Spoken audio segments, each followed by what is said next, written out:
Good morning, everyone. Hope you enjoyed your little stretch there. My name is Chris Diles. I'm an assistant professor at DePaul University in Religious Studies, and it's a real honor to be here this morning. I want to thank Bill Kavanaugh for inviting me to play a very small role in the conference and to support the important work that the Center for World Catholicism and Intercultural Theology is doing. This morning I have the real honor of introducing a longtime colleague and friend, Allan Figueroa. Father Allan Figueroa is a Jesuit priest, and he holds the Charles S. Casasa Chair of Catholic Social Values at Loyola Marymount University, and he is Professor of Theological Studies. He earned a doctorate in theology from the Pontifical Gregorian University in Rome, and a PhD in Latin American Studies from St. Louis University. In addition to teaching, research, and writing, Father Deck served as the administrator of a barrio parish in Santa Ana, California, and was the director of the Hispanic ministry for the Diocese of Orange. From 2008 to 2012, he served as the first executive director of the Secretariat of Cultural Diversity in the Church at the U.S. Conference of Catholic Bishops in Washington, D.C. There, he facilitated the bishops' development of guidelines for intercultural competence and the design and production of a series of workshops titled Building Intercultural Competence for Ministers. Father Deck is co-founder of the Academy of Catholic Hispanic Theologians of the United States, ACTUS, and its first president. He is the author and editor of 6 volumes and more than 50 chapters and books or articles on faith and culture, spirituality, Catholic social teaching, and Hispanic personal ministry. And if I could add just a personal note here, I first met Allan about 15 years ago through the Academy of Catholic Hispanic Theologians of the United States. And he gave me my first big break because as a lowly graduate student, he invited me to co-write a chapter with him, and that really meant a lot to me. That was my first kind of big published article. So I will always be indebted to Allan for that. And it's always such a pleasure to see him. We usually see each other about every year. But every time I see him, he's always so warm and friendly, and so smart and insightful, and he always has a great sense of humor. So with that, I introduce Allan Figueroa.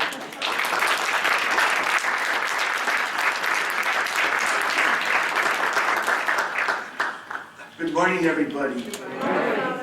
Well, we really have been feasting here yesterday and today, and I was telling Cardinal George, that we're really getting such a wonderful vision of Pope Francis, even a very insider vision, both from Andrea, who's very much involved with La Stampa Vatican Insider. I don't know if you're familiar with that, but also certainly with Cardinal George, who was such an intimate part of the process that led to the election of Pope Francis.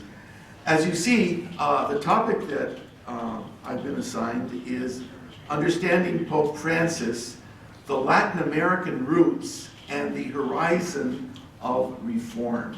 So my remarks today are not so much finished in the sense that I really don't have a well-rounded paper that I'm going to read to you. Rather, I'm really going to depend on the PowerPoint, and I hope that our conversation about this will help me put these thoughts together in a more coherent and effective way. And I'm learning a lot at this conference as I move forward. I'm going to go to Argentina in May, and I'm going to interview a number of the important persons that have influenced the life and the thought of Pope Francis. And maybe a book will come from this, so we'll see if I'm able to put it together. So, what are we going to do? 8 divisions to my talk.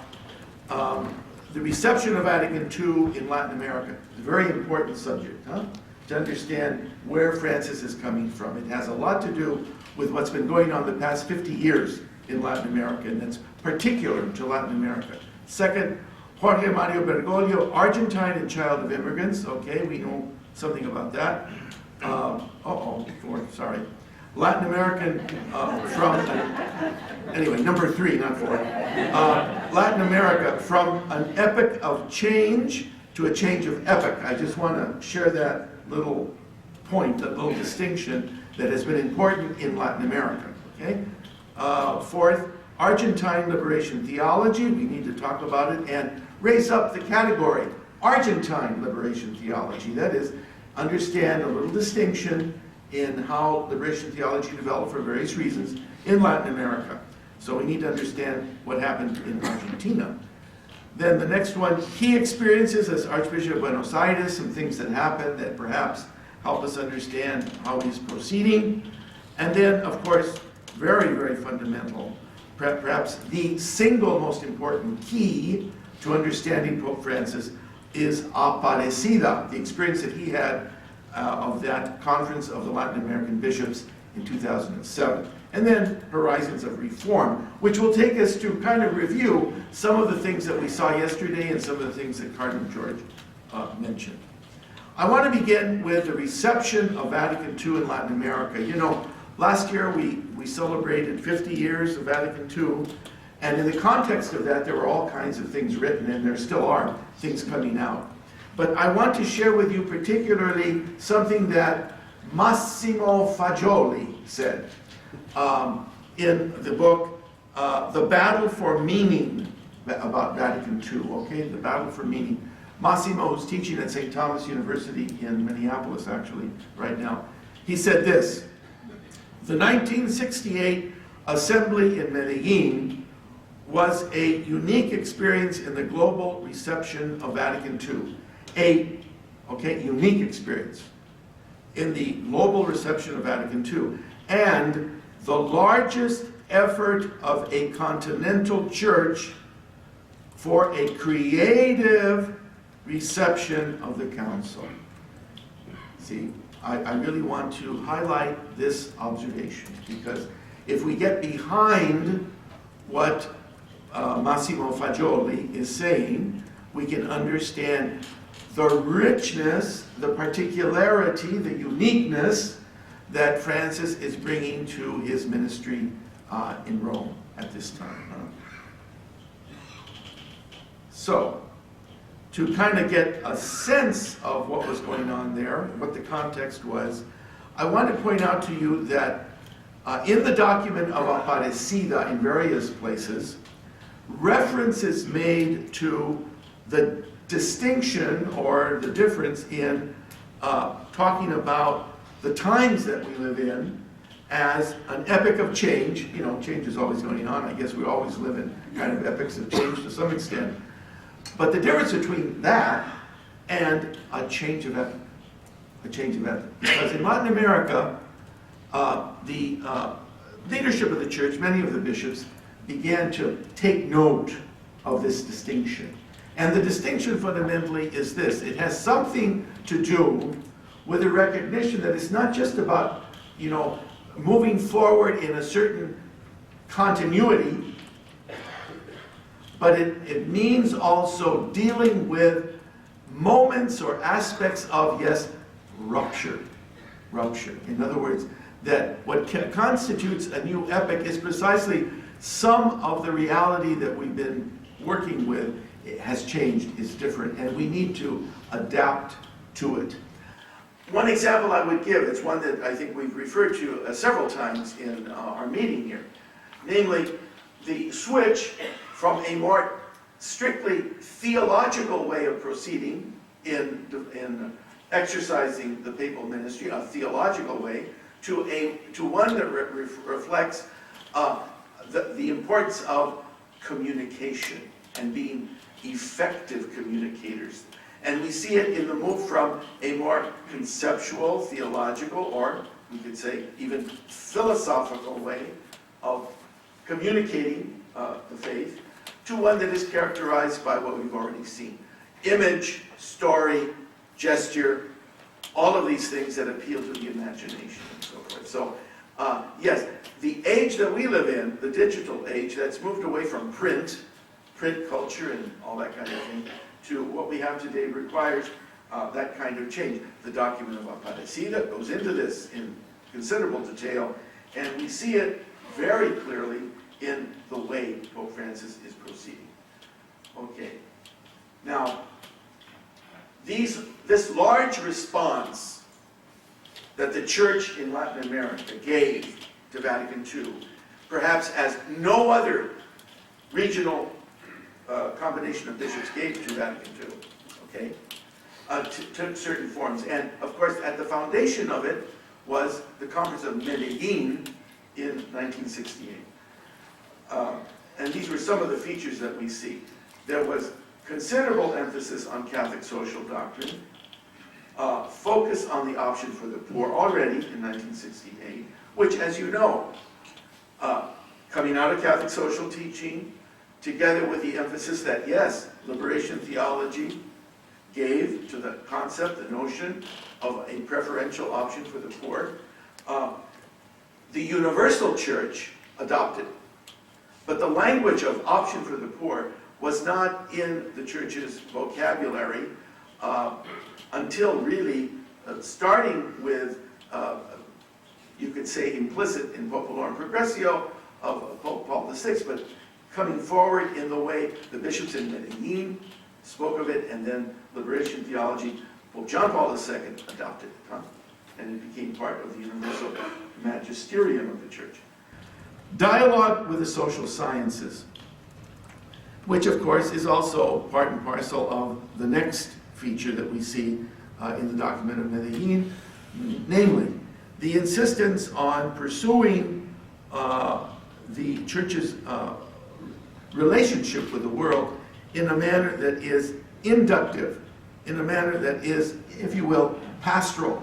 And, you know, that's maybe not saying a lot, but it is saying a lot, because fundamentally it means that we've seen how it plays out.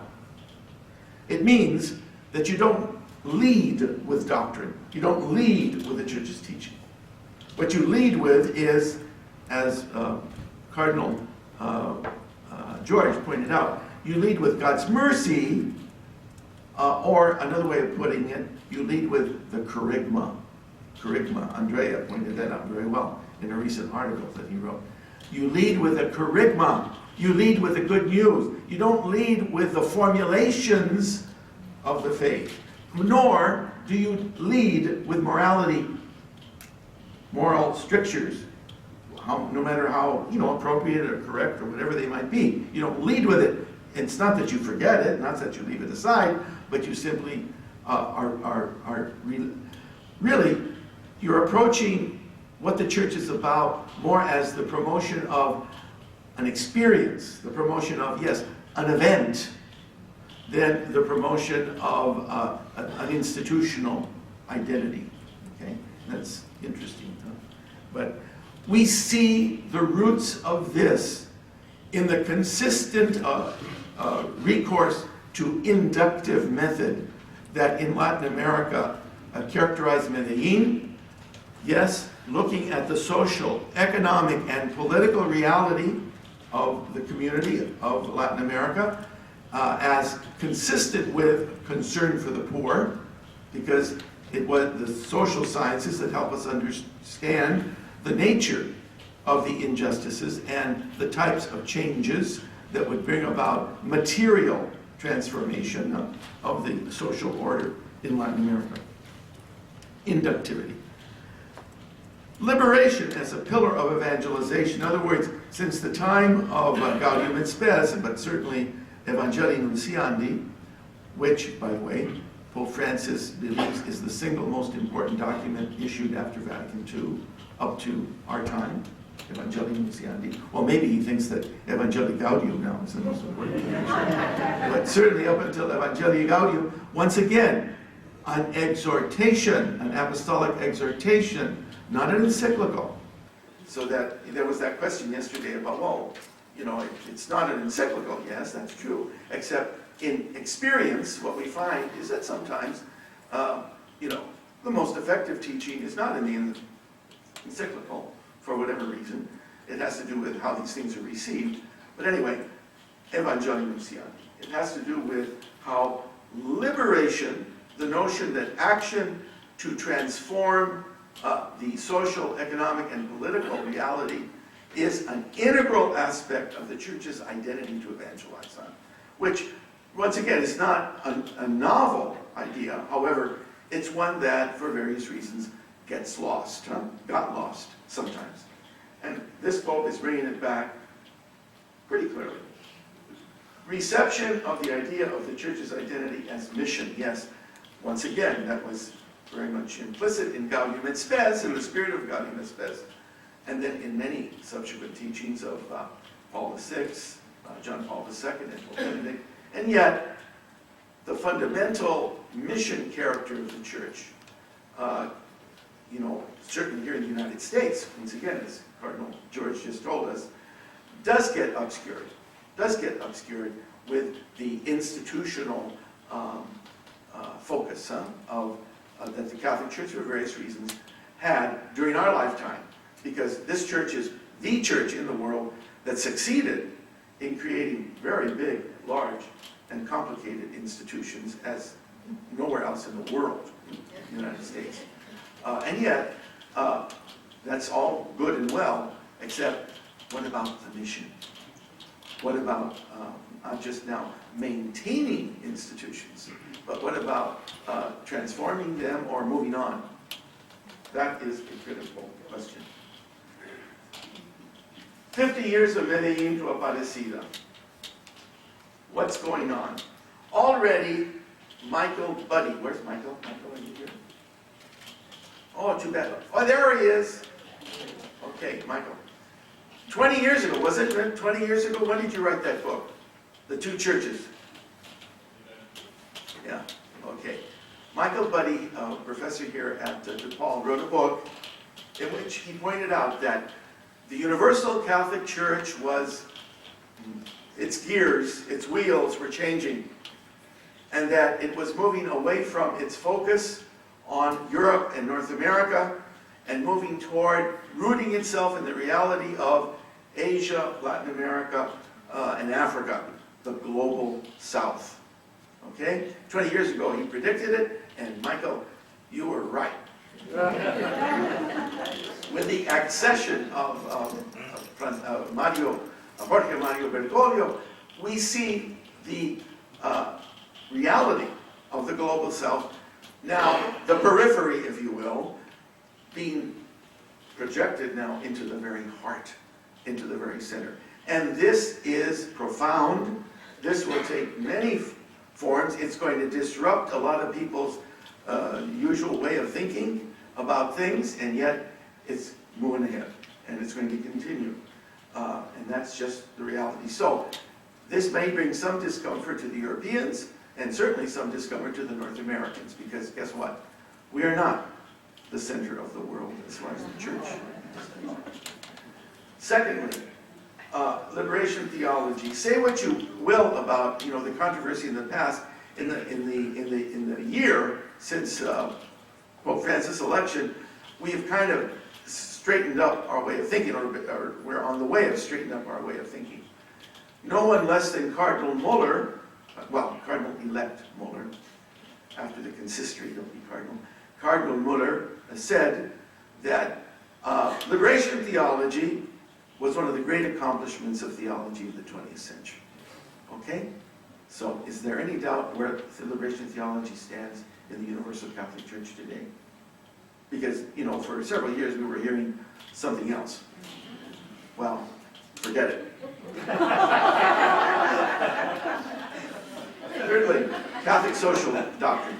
Catholic social doctrine continues to develop, continues to evolve, continues to take shape, and it has, an important life and important vitality for this Pope, who is very committed to, yes, the service of the poor, to the identification with the poor, but not only serving the poor, but also, and that's important, learning from the poor, listening from the poor, because indeed, the poor is where we experience the presence of Christ as nowhere else.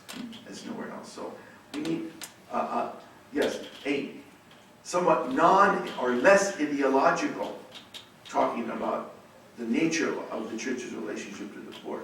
One that just doesn't go in the door of, let's say, left-wing ideas about what needs to happen to improve the lot of the poor, which may or may not be good ideas, or right-wing ideas, but rather ideas that come out of the very nature of the church that must always be mindful of the poor, the way Paul speaks of it in Galatians. Basic ecclesial communities, linked also to the ecclesiology of Pope Francis, which, unlike the one that has dominated from the time of John Paul II, and I think Benedict in some way, an ecclesiology of communio, of communion, which, not that it's a bad ecclesiology, but a somewhat distinctive one, namely, the church is the people of God in history. Because this particular ecclesiology does kind of relate maybe a little bit more obviously, a little bit more directly to the missiological principle, the missiological character of the church, which has a task to do, and which is rooted in the life of the community. Also, popular piety, popular devotion, popular religion, which, in order to understand, we must understand the identity of Latin American Catholicism. Because if one asks the question, what is the nature of Latin American Catholicism, of Pope Francis Catholicism, one must say it is popular religiosity. In other words, if you want to understand what it is, that's what you need to understand, because indeed that is the phenomenon, that is the expressivity of it. So, talk a little bit about Jorge Mario Bergoglio. Yes, he's an Argentine. The end of the world, he says, at the ends of the world. Child of immigrants. Main religious influence, yes. Grandmother.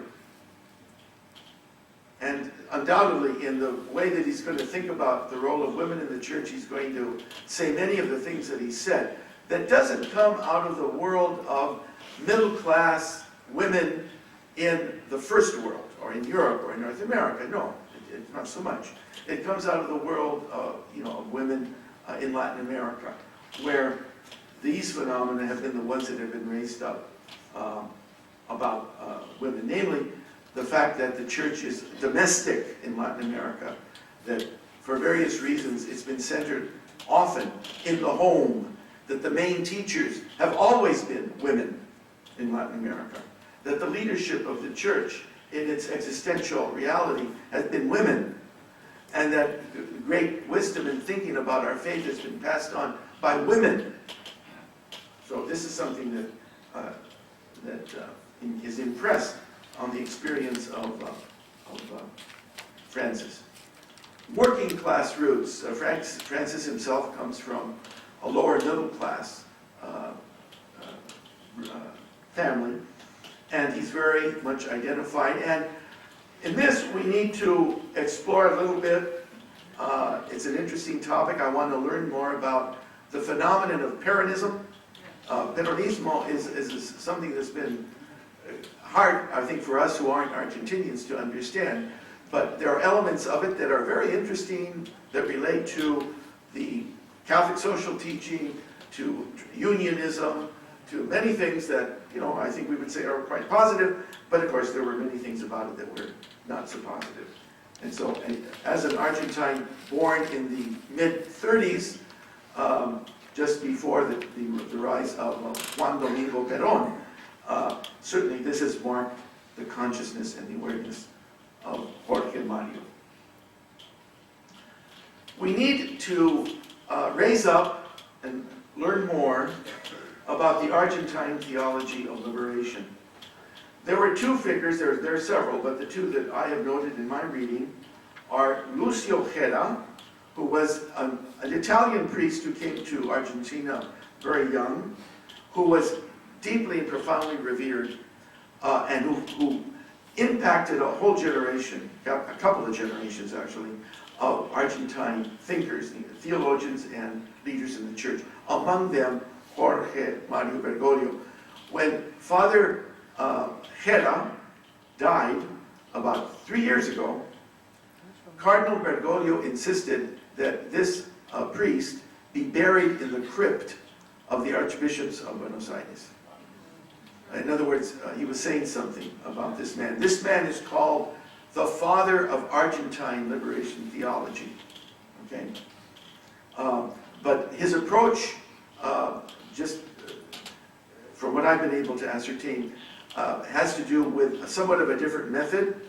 The method gave pride of place to culture and to the role of the people, somewhat distinct from what other liberation theologians were doing, using social science, politics, economics, and sometimes even Marxist or Marxian approaches to an analysis to try to understand the reality of the people.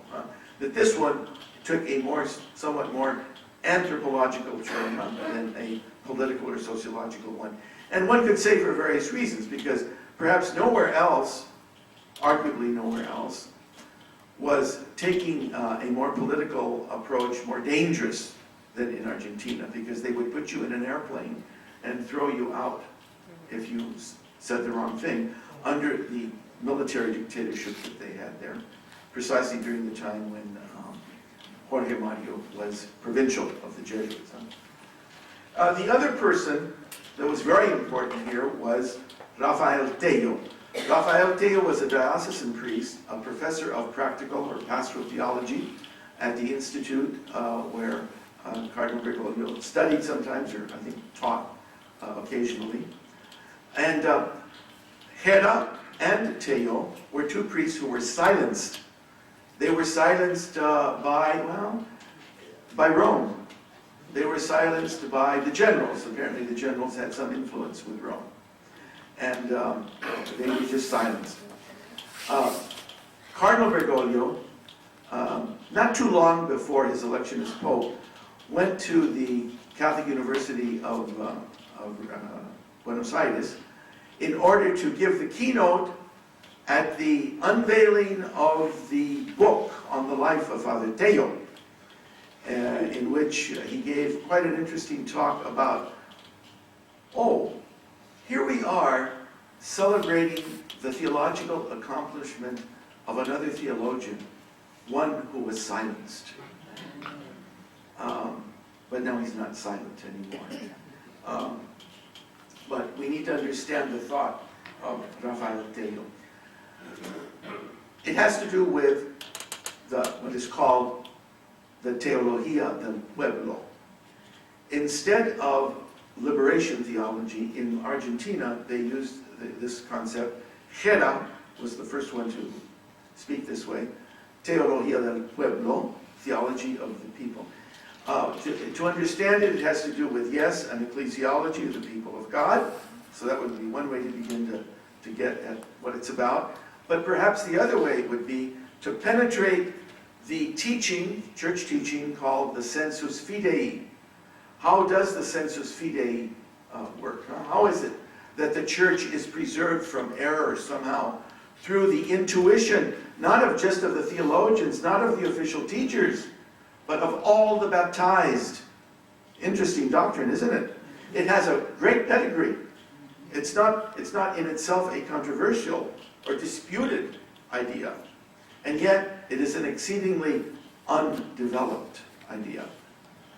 And this has played an important part in the thought of Cardinal Bergoglio. And indeed, he's referred explicitly to the sensus fidei and how it works, in both in the context of Aparecida and some things he wrote after Aparecida and before he was elected Pope. So let us see. Also, of course, it's linked to pneumatology. It's linked to the study of how, indeed, the Spirit works in the church and works in the heart of all of the faithful. This is something that comes out of the, yes, linked also to the what has been viewed the populism of Pope Francis, which some people have raised up as a criticism, saying that it smacks of some of the bad things that have happened in Latin America around populist leaders like Fidel Castro or Hugo Chavez or something like that.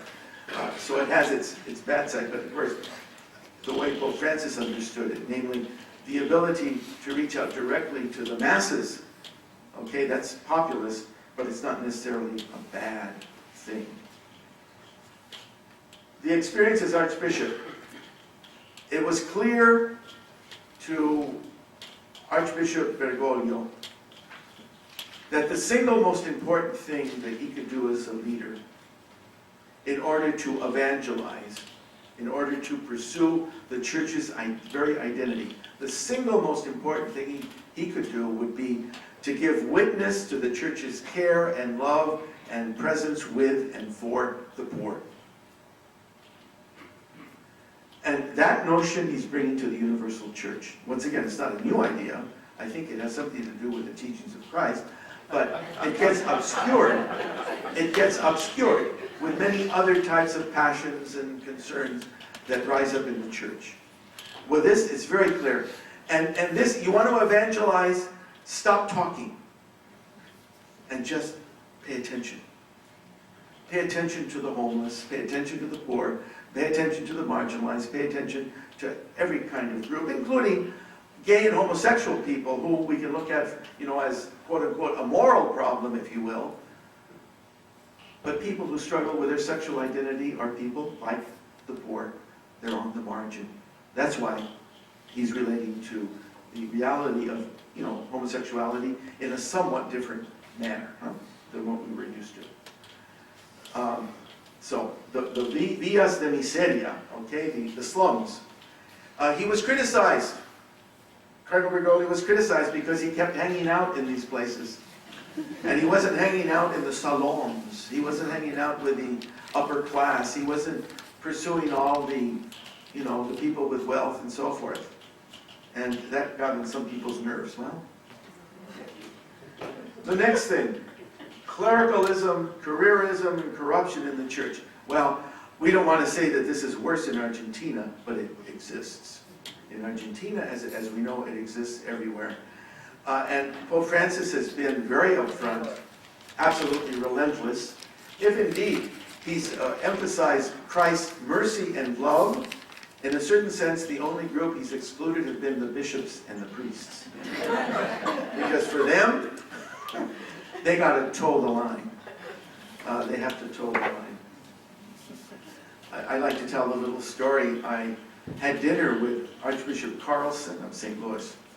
And it's right after Pope Francis had met with the nuncios and had spoken about his vision of what he expects of bishops, And that came up in the conversation. And Archbishop Carlson said, I heard the Pope said that, but I didn't hear the details. What did he say? And when Archbishop Carlson asked me that, I said, oh boy, now I'm in trouble.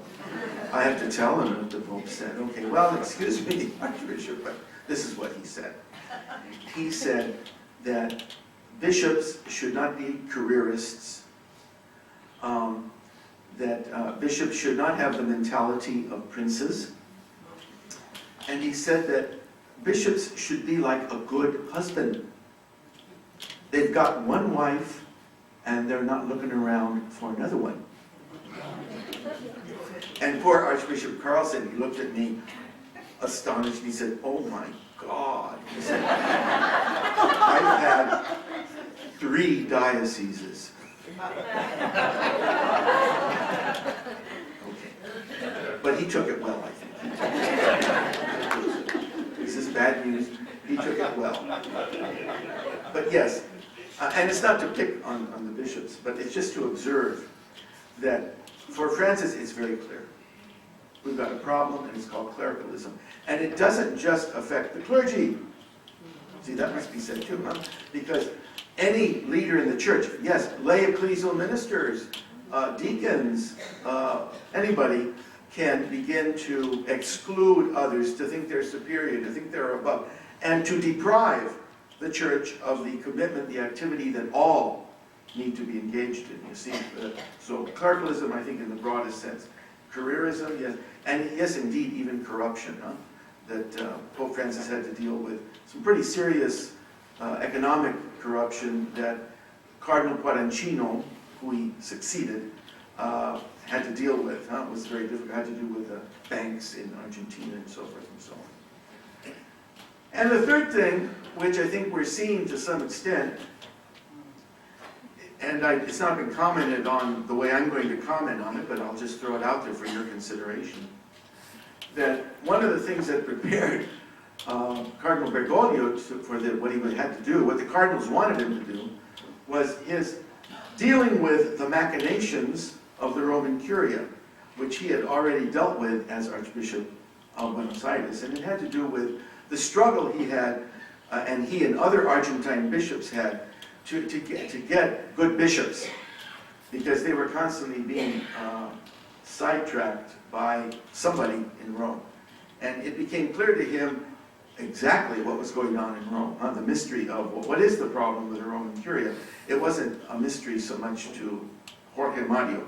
He kind of had a sense of what it was from, many years, like 15 years or 14 years of struggle to get a handle on what that was. So when he was elected Pope, I think he had a sense of who was who and what was what and what needed to happen. And indeed, he's demonstrating that great freedom that Cardinal George mentioned in trying to respond to this challenge of the Roman Curia.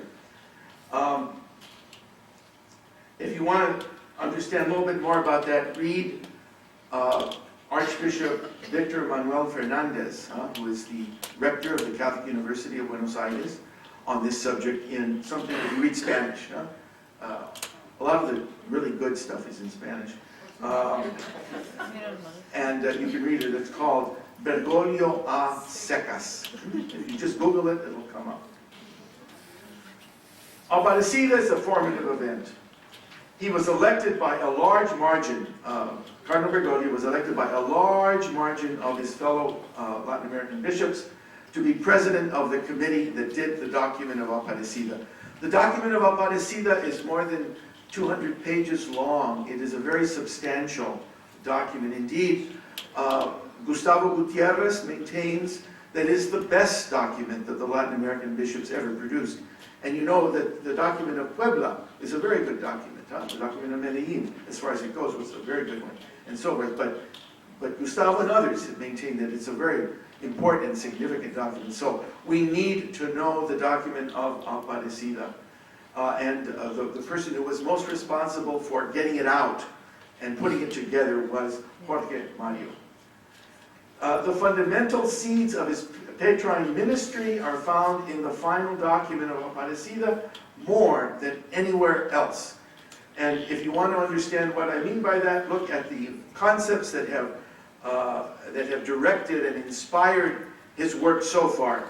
As Andrea Tornielli has told us, pastoral conversion is the concept that gets closest to understanding Pope Francis' project, what he is about. And that has to do, with change, fundamental change in many aspects, and moving away from the self-referential, self-preserving, more merely institutional focus that so much of our church is involved in.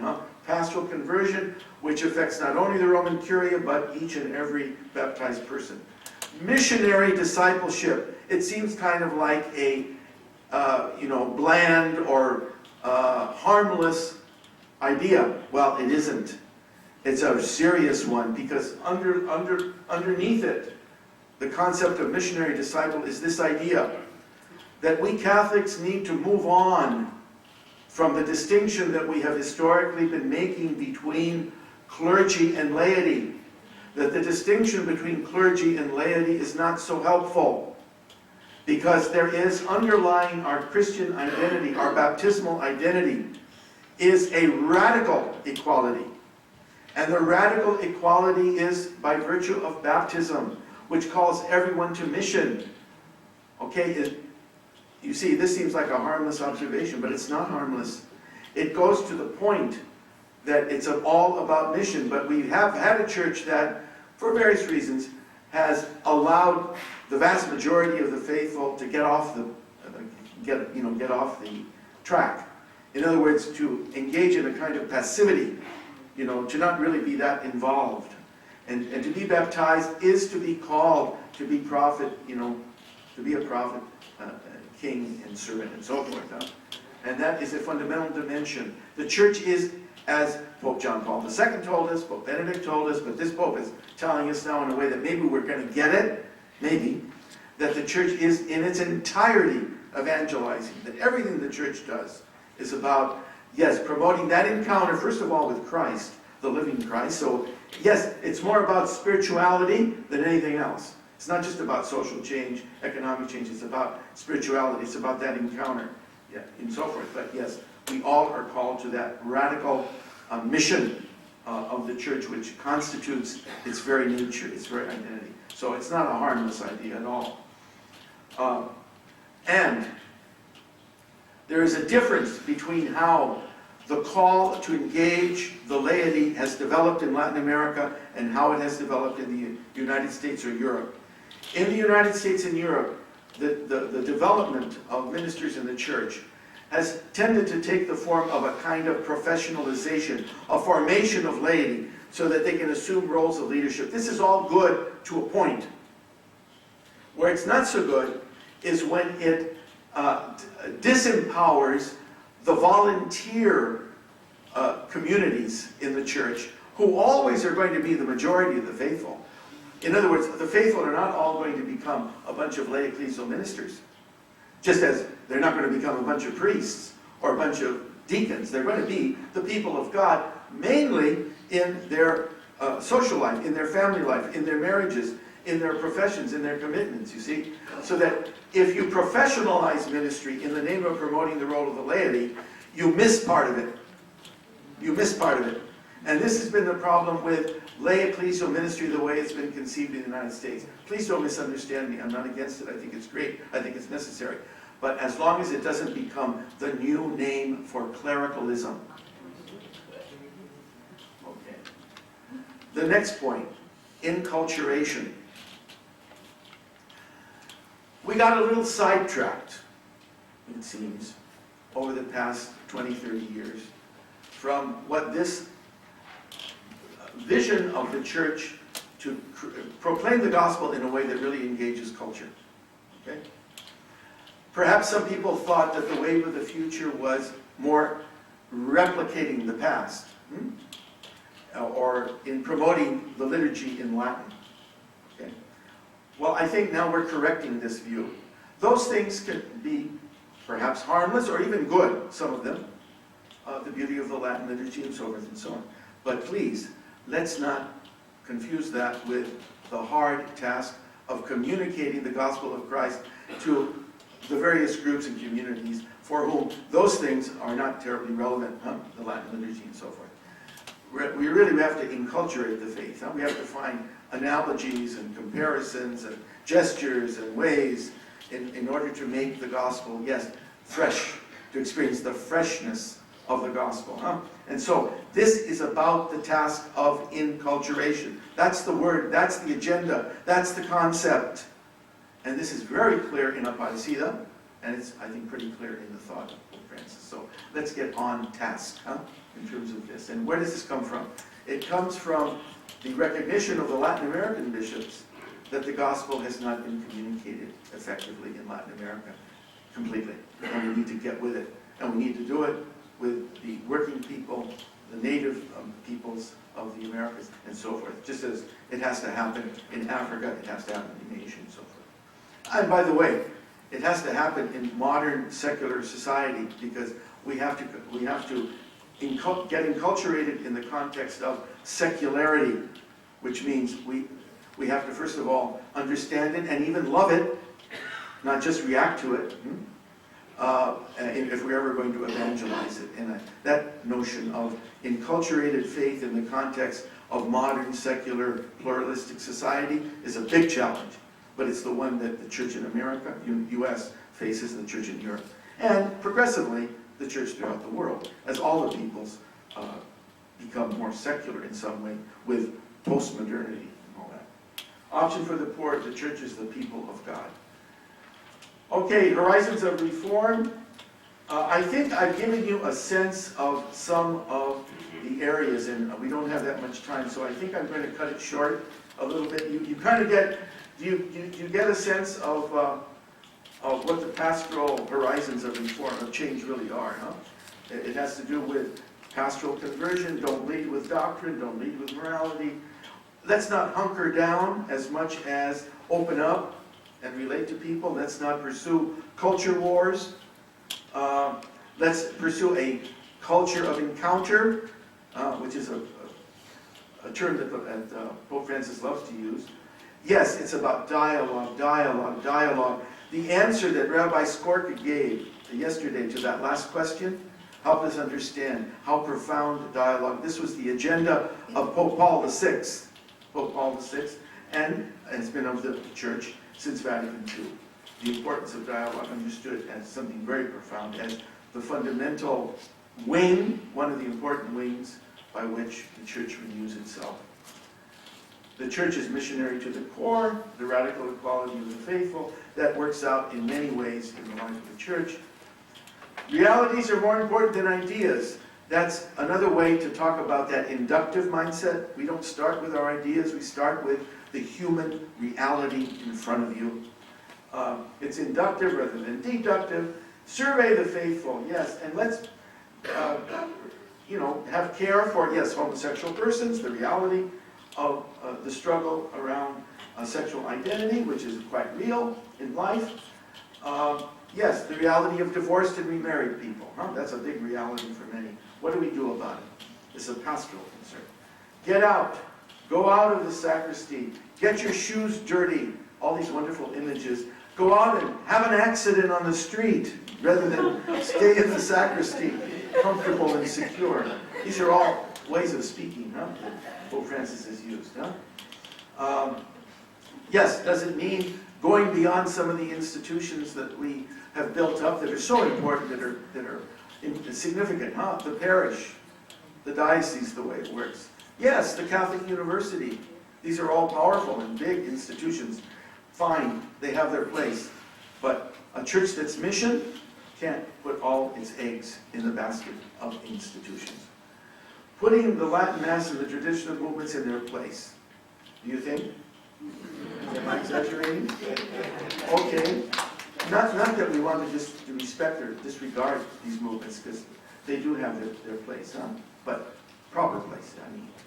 Aligning the universal church with a broader spectrum of humanity, the global south, decentralizing the church toward, yes, synodality, collegiality, a critique of the free market capitalism and globalization of indifference. Yes, Wall Street won't like it. They won't like it. They'll like it even less than they did if they ever heard it from Leo XIII or Paul VI or John Paul II, because, once again, Pope Francis is not really saying anything we haven't supposed to have heard before. But here in the United States, it seems some people have been kind of deaf. So anyway, that was my talk.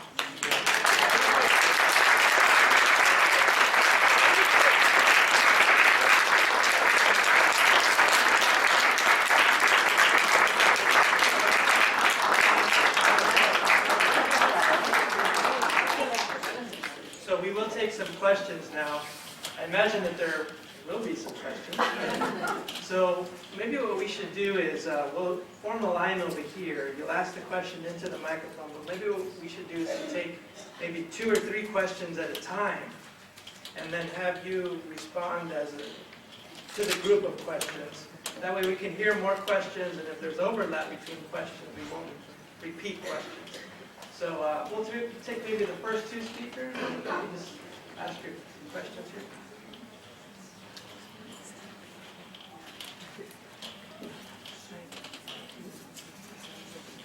Thank you very much for this talk. Thank you for opening our minds, our eyes, our hearts to what we need to do. I have about 30 questions, but I know I can't ask them. So I will bring something for you to imagine. We're talking about economic elitism and racial elitism, which keeps down people and keeps down the poor. I asked you to examine within yourselves the idea and the possibility of academic and intellectual elitism. We speak about Pope Francis bringing 4 homeless people into a mass, about embracing a severely disabled man. Could we invite the homeless into an event like this? Or are we too intelligent for them? Could we bring the disabled here? I have a white cane. I can't see the PowerPoints. Does anybody here care whether I'm included? Have the deaf been invited? And are there deaf signers? So it's easy to look at the other racists and elitists. But take a look at me. Take a look at the homeless. Are they here? Thank you.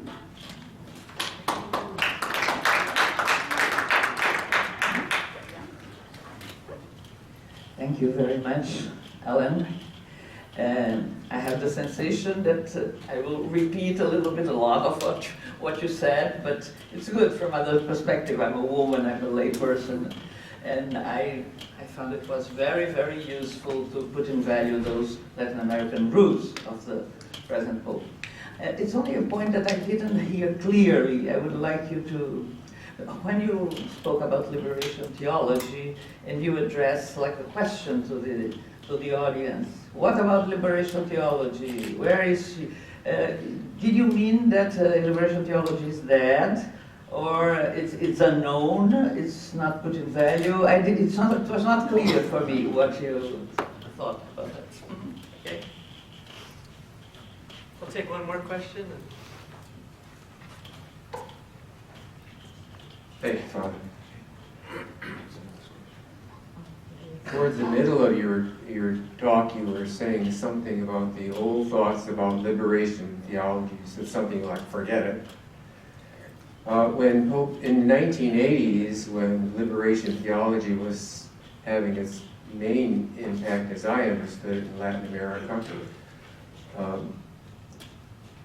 Cardinal Ratzinger in 1984 wrote the instructions that we're supposed to consider about liberation theology.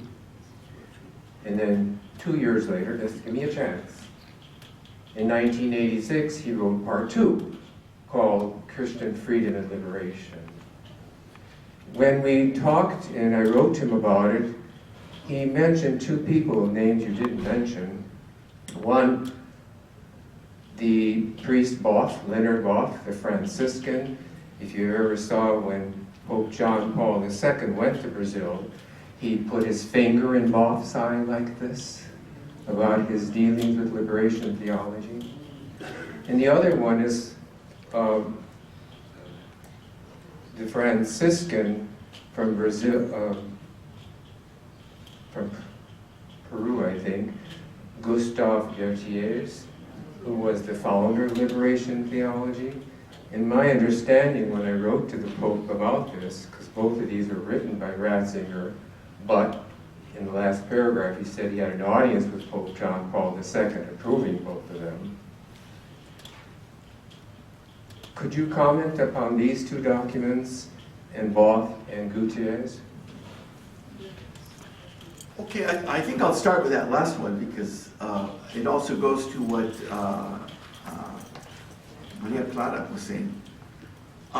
So I wasn't clear what I was saying, I guess, about liberation theology. What I was saying is that we got used to hearing kind of what this last gentleman mentioned, that there had been 2 instructions that were critical, although the second one was less critical than the first one, and that it had been somehow discredited, or that even some people maintain that somehow liberation theology had been condemned, okay, under the pontificates of John Paul II and Benedict. My point was that with the coming of Pope Francis, and in the past year, if indeed it was under a cloud like that, it got out from under the cloud. It's getting out from under the cloud. Not that there were not, legitimate points of criticism of liberation theology in one or other form that it took, but rather that as a movement, the head of the Congregation of the Doctrine, Cardinal Muller, is saying, who went, by the way, to study with Gustavo Gutierrez in Lima many summers in a row, is saying that it's one of the great theological accomplishments of the 20th century. I mean, is that a pretty straightforward statement? I mean, it's pretty clear. So if there were harboring out there the idea that liberation theology in the form that it took is not, an acceptable thing, these should be laid to rest because it doesn't stand up to the record, to what we know has happened. And once again, I say that not that there aren't legitimate things that can be criticized in how it had developed over those years, and also recognizing that liberation theology has itself moved on.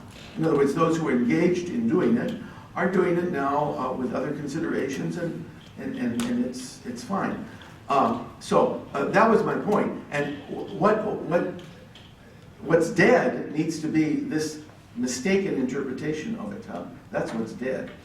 Okay, because with this Pope, and especially if you go back and look at the debt that Pope Francis owes to Argentine liberation theology. He literally owes a debt to it in the form of Teología del Pueblo. So this point has been obscured, it seems to me, in the United States. And for one reason or other, nobody's come out and said, well, I'm going to say it. Because I think it holds up to reality. Then let's see, about the home, I thought that, the question about what about the homeless, the poor, the excluded in any form, I think that that's an excellent, commentary. And indeed, what Pope Francis is doing is making us wrestle with it. For instance, Catholic education in the United States, even though there are exceptions and there are good things happening, there's no question but that Catholic education in the United States moved, particularly higher education, went from being something that was involved with the working class masses of immigrant Catholics to one that is now a little bit more into the main current of what we would call prestige in higher education and higher learning, and very focused on that, and does other things that I think do take into account the reality of the poor. But to what extent? With my own Jesuits, I've said, if we really wanted to help the poor, we really need to get down with community colleges.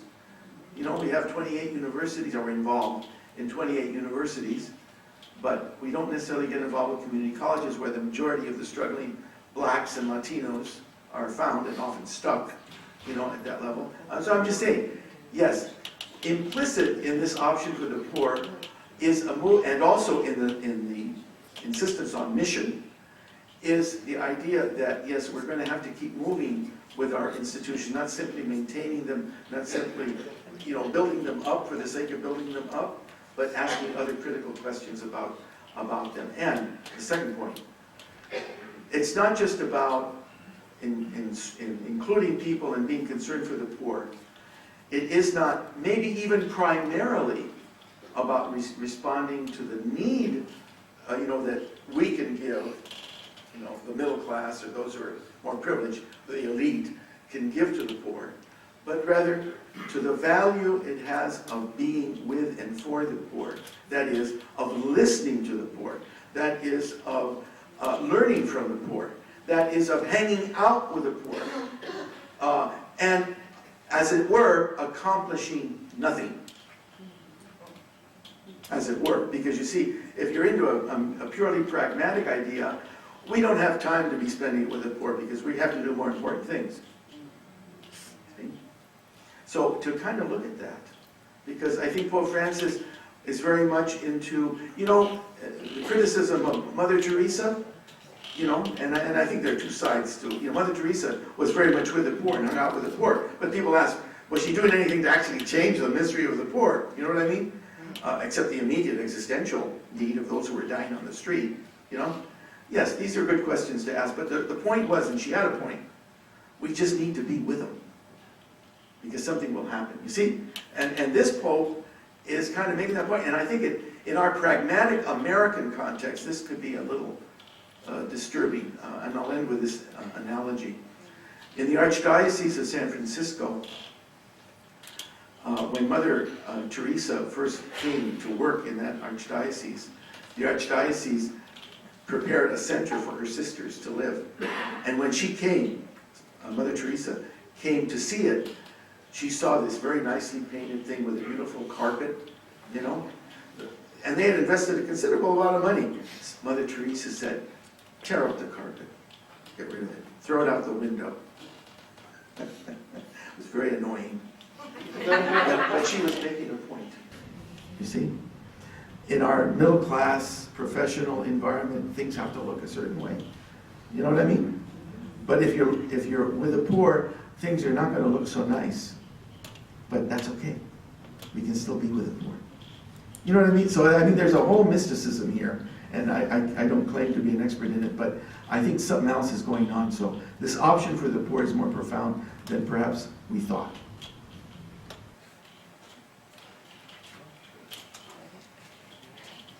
I know it was the last question, and this isn't really a question, but more or less a comment.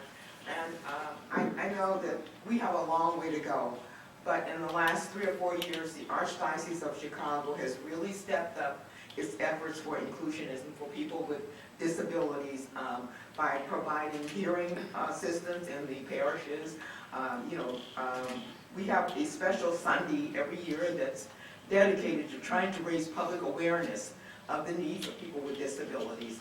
It's just the beginning, but we have started and we're working very hard to move it forward. So I just want to reassure Mr. Smith that we are working on that.